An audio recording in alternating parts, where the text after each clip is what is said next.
ability to stop war. Yeah. I'm sure they do. Yep, that's true. Of course, when they do that, as soon as they come in and say that, now they've kind of bypassed us. Now they inherit all of our troubles that they have to now manage us. So maybe that's one reason why they stay away, because there's kind of a responsibility when one has power to do things like that. You kind of like, you can't just mess around with civilizations, like kicking an anthill. You know, you can just kick so many anthills, and after a while, your leg goes numb from kicking when you shouldn't have kicked. You know what I mean? Well, maybe that's what happened here when they originally came here and started plundering our planet for its minerals. After a while, when they got what they thought they could get, you know, because I'm sure back then there was a lot more abundance of gold and silver and other minerals out there that they probably took. And, you know, and after a certain point, they looked at it, hey, it's not worth mining anymore. And they left. Yeah, sure. Of course, I don't know anything. Let's come forward a little bit. I don't know anything. Let's go forward. Let's come forward in time. Now, the Middle Ages were very interesting. The Dark Ages even more interesting, because that's when civilization really took a hit. From my research, what happened was that the Romans had descended into a barbaric stage after starting out very high in their and very lofty in their ideals about how to have a civilization, and they finally, probably at the influence of these bad apples, eventually succumb to a barbaric way of living, and you would see that in the Roman arenas, the gladiators, and so forth, the treatment of the slaves and so forth. At one time, a slave was actually quite a status symbol. Slaves could actually own property early on in the Roman cycle of its existence. But as you get down towards the Christian era, people wanted some relief from the barbaric practices that the Romans had come down the line to embrace as their way of living. And don't forget, they never stopped warring on the outer tribes. They had to, because they knew that they were going to be overrun by the Vandals or the Teutons or whoever was out there who wanted their culture. There was no immigration. There was no border security guards that say, "Oh, if you got a passport, yeah, come on in." You know, if you were an outside tribe, you just busted into Rome to get whatever you could, loot, and get back out. Well, that's why they kept armies. You know, they kept the attack going so long that the flow got stuck. I mean, they actually got stuck on killing and slaughtering and attacking. That became their mentality, and so they descended into a barbaric state. Whereas if they had done more of a trade exchange and a cultural exchange, or at least tried to learn the languages of the Teutons, the Vandals, and so many other tribes that they called savages, and establish some kind of ambassadorships and that type of thing, like we do today, where we try to cultivate relationships and try to understand other countries and cultures. If they had done that, they wouldn't have had to keep all these centurions going out, you know, month after month and campaigning against the Vandals and so forth. They would have had a much better time, and their civilization would have lasted a lot longer. But get to the point here is right after they got to that point, and the Christians began to have a stronger influence against the many gods with the one God, which again was the old idea from Marduk's time. You had the Dark Ages. Why did you have the Dark Ages? Because nobody wanted to be like the Romans. The Romans had a history of building bridges, aqueducts, dressing in fine robes. They had toilets. They had finery. They had sophistication. But because they had committed down towards the end of their cycle so many repugnant and vicious activities and created so much pain and death that looking back, nobody wanted to be a Roman or do what a Roman did or be associated with anything that was Roman. And thus you had the Dark Ages. You had this complete movement away from what was at that time on Earth the only really, well, I shouldn't say the only one, because we know that the Asians at this time in their area were doing quite well, but in this area of Europe, Italy, and so forth. Well, don't forget the Romans worked all the way up to the UK. I mean, you know, up in England, all that. I mean, there's still ruins and roads and stuff. They were so far advanced, and then like overnight, they were history. They were gone. And that happens with a lot of civilizations. You know, they hit their peak for a certain period of time, and then it slowly starts imploding. Yeah, you spark out. And that comes from that law, which I think is true of just about any activities, is you can't keep outflowing without being willing to be the effect. You can cause, you can try, but if you can't just rest and withdraw, I mean, that's the basic action of the universe. It's reaching and withdrawing, if you look at it. It's a cycle of action. It's the most fundamental thing you can look at.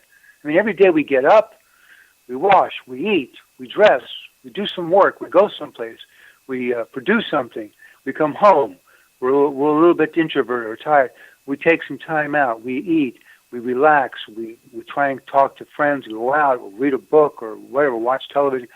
There's this cycle constantly going, the cycle of the moon, the cycle of the sun, the days, the months, the years roll on. They're all cycles. And if we don't realize that there's a going out and a coming back in everything, then quite often we can get stuck, as did the Romans, on going out all the time, and conquering all the time, and killing all the time, and enslaving, and raping, and pillaging, you know. And then you wind up with no civilization at the end. Yeah, and it kind of stands still for a long period of time. Yeah. That's what happened after Rome fell. That's not the only influence, but it's a major fundamental, if you look at it from the fundamentals of activities, because you also have the influences of trying to keep the people in Rome. So Rome was the jewel. Everybody wanted to be a Roman. Why? Because that's where all the action was, and that's where all the culture was, and that was where all the security was. I mean, that's where your armies were, and that's where you made your. It's like going to New York to be in radio, 40 years ago, or to go to Hollywood 40, 50 years ago to be an actor. Rome was the center of the world, and it stamped everything it made and everything it communicated with that idea. So who didn't want to be a Roman? You see? Nobody. Everybody wanted to be a Roman. But you couldn't be a Roman because there wasn't enough room. It wasn't like Japan where you can have 9 people in one room, living in one room. They wouldn't allow that. They didn't have the right structures or something, whatever. They didn't have the right, philosophy to go with that. So there was a limited number of people. And to keep them happy, this was another effect on degrading man as a divinity. They made them into animals. They fed them. They entertained them. They said, you can go get a free bath or shower anytime you want, like a socialistic government. And that just kills the spirit. When you give everything to somebody and they don't work for it, they have no morale. They have nothing to be proud of. And they eventually become barbaric, like they did. So I'm not saying that's the only reason, but it's one of the major contributing factors to the decline of the Roman Empire. And then afterwards, the eschewing and the repulsive idea of what the Romans stood for. Oh, yeah, you're so right. I mean, but there's been so many other civilizations since that, been the same way. Yeah. And they've come and gone faster than the Romans. The Romans was the last one that lasted more than half a millennia. Nothing's really lasted longer, except, of course, the Asiatics, because they have some old wisdom, which is in part was influenced by the Sumerians, 4000 BC.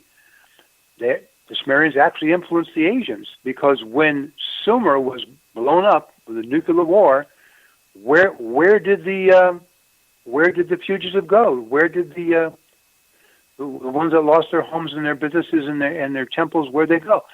There was diaspora, which is a dispersal. It's a word which means dispersal of a culture or a civilization or a race, just like the Jews. They had diaspora of the Jews out of Egypt.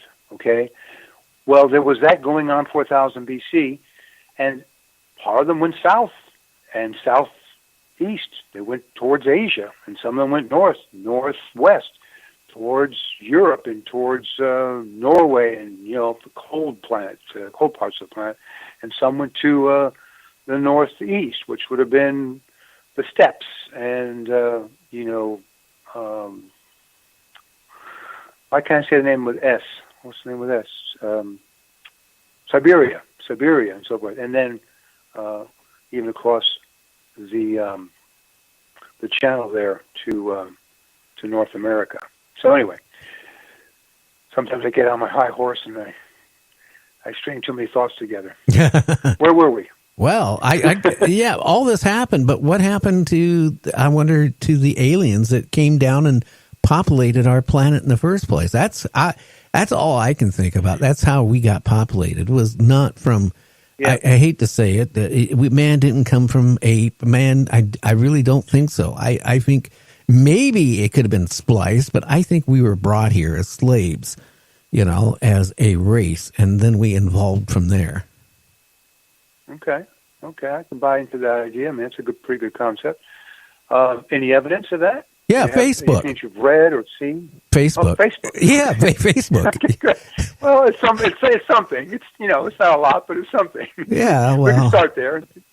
But no, do you have a opinion leader that you listen to? No, videos on YouTube. No, but I will say this. I just like you. I read a lot. I take in information. I look at when the pyramids appeared, when certain things like the Sphinx appeared, before, as far as I can see, before man was walking the earth, or the man that we know of, for example. A lot of things just doesn't quite fall in place unless we had major help. And where did I get my information? Well, it was from my good friend Art Bell for all the years listening to his show and talking to him when he wasn't on the show.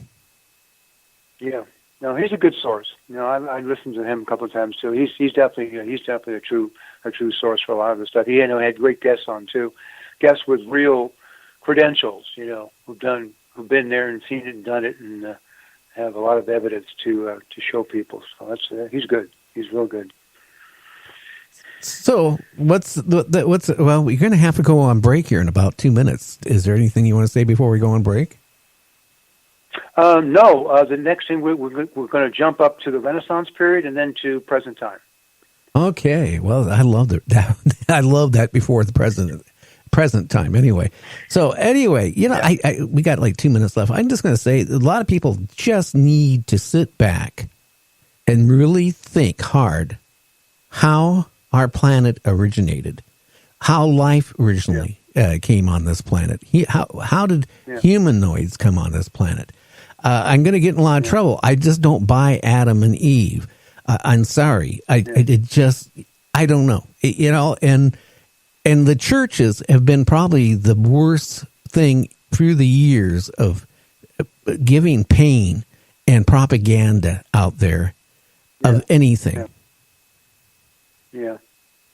Well, there's evidence about what you're saying, for sure. And I think the church, the main church, Catholic Church, knows more than what will ever be divulged. I can tell you that. Yeah. They have their catacombs, they have their secret passages, and their books, which, have literally the Word of God practically in them, which you can't even view them unless you're some super celebrity or some great scholar that for them would be a feather in their cap to have them have that person visit them and go through their archives. Yeah, they've got tremendous archives. So. Oh yeah. Right. And for years, the church, said there's no life other than on our own planet.